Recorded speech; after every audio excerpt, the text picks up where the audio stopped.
Auprès du Seigneur est la grâce, la pleine délivrance.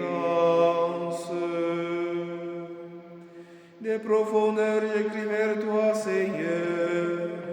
Seigneur, écoute mon appel, que ton oreille se fasse attentive au cri de ma prière.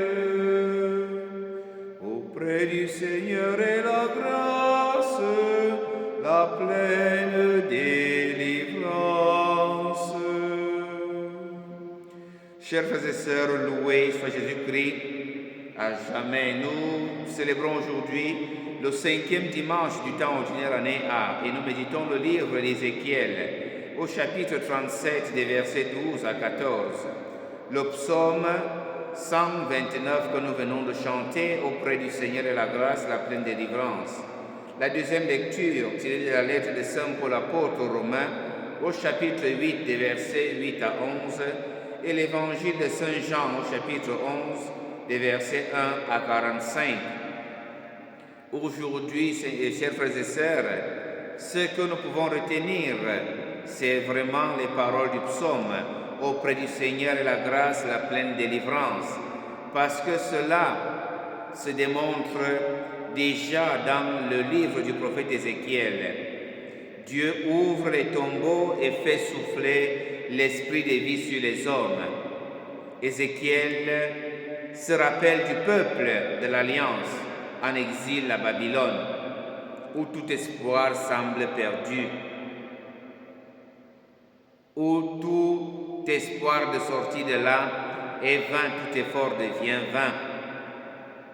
Le prophète Ézéchiel compare donc ce peuple à des morts au fond des tombeaux. Nous savons très bien comment se passent les enterrements chez nous.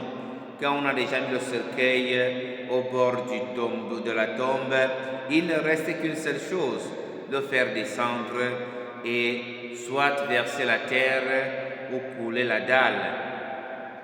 Donc le peuple en exil ressemble à ce cercueil fermé qui n'a plus rien de bon et ce qui lui reste, c'est de descendre dans la fosse.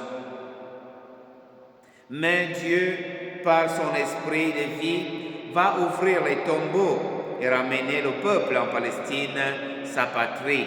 Le Seigneur va faire quelque chose dans la vie de son peuple.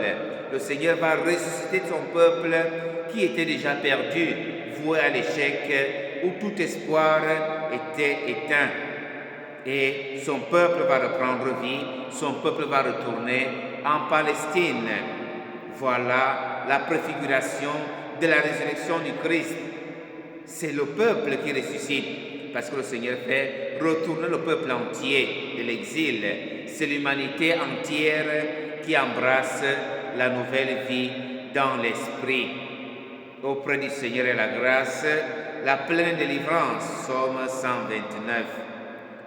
Pour Paul, dans la deuxième lecture, ce même esprit de Jésus qui habite en nous n'est pas seulement pour le signe de la résurrection, gage du futur, mais il nous fait déjà vivre une vie nouvelle en nous libérant aussi de l'emprise de la chair, de l'emprise du péché. L'esprit qui donne vie dans la première lecture aux morts, c'est le même esprit qui nous donne la vie nouvelle en Christ, nous faisant passer de la vie dans la chair à la vie dans l'esprit. Et dans l'évangile, le rappel à la vie de Lazare est en droite ligne avec les deux autres lectures. La vie est redonnée, l'espoir renaît des cendres. Lazare sort du tombeau. Le Christ est donc vainqueur de la mort, le Christ est vainqueur de toutes les difficultés et Marthe le témoigne en confessant « En Jésus-Christ, Fils de Dieu, le Maître de la vie, dès maintenant et pour toujours. » Chers frères et sœurs, peu importe la situation dans laquelle tu es trempé aujourd'hui, peu importe ton désespoir, aussi profond qu'il soit, le Christ est Maître de la vie.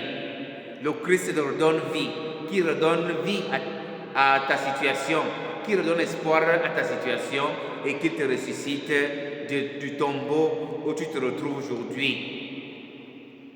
Auprès du Seigneur est la grâce, la pleine délivrance.